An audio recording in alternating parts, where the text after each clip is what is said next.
a literal little condition that has caused the child to have spent all his birthdays so far in hospital. His mother is hoping things will change for his fifth as more information is becoming known about his rare health condition. In an all-new Inspire Jamaica with Kerlyn Brown. Reach out and touch somebody's hand. Make this world a better place if you can. Mikhail Borland tipped the scale at 7 pounds 4 ounces at birth, but quickly earned the name Champion Baby. However, just as quickly, customer service rep Simonette McKenzie explains how her second-born shrank before he turned 1. I would say he's a miracle baby. He has been through so much. I can testify to that. And I would say during 2019, around 9 months old, I was home one night with him and I realized he wasn't keeping down anything.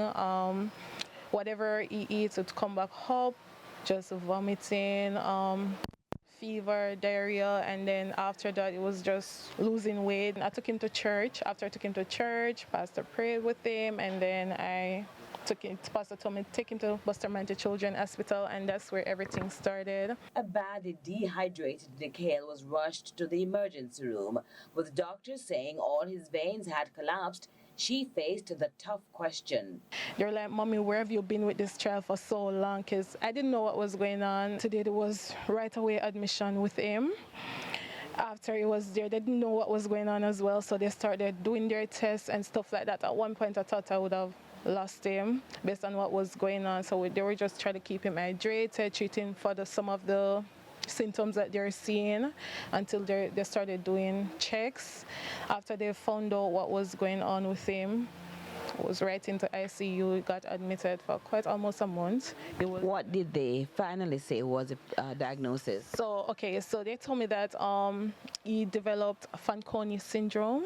Fanconi was very foreign and it had company. I still didn't understand what was going on because that was new, and they were like, "Mommy, could be possibly is the only child in Jamaica with it at the moment, so it's very rare."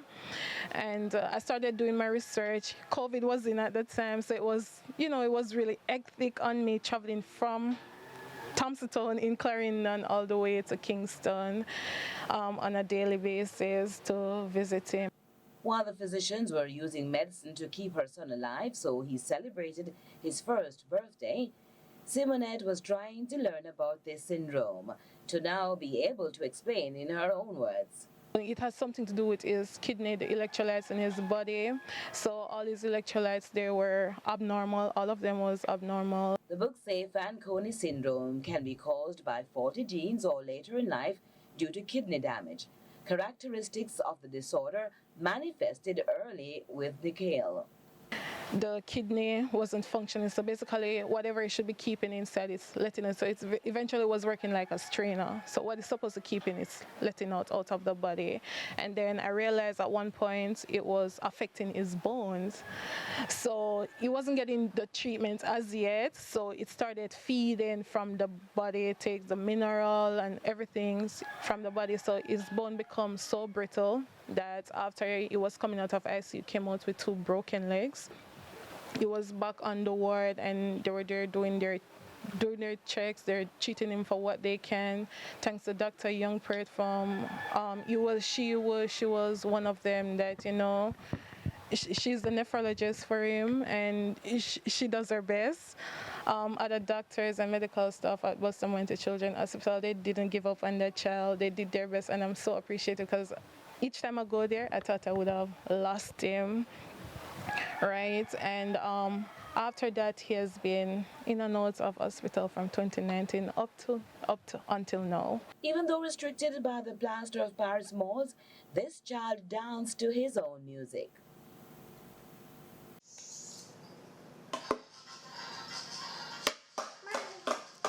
Interestingly, Mikhail is now with his family and is much older in age, but there are several features that set him apart in stature. Find out more next time. I'm Kerlyn Brown. Let's continue to inspire Jamaica. Reach out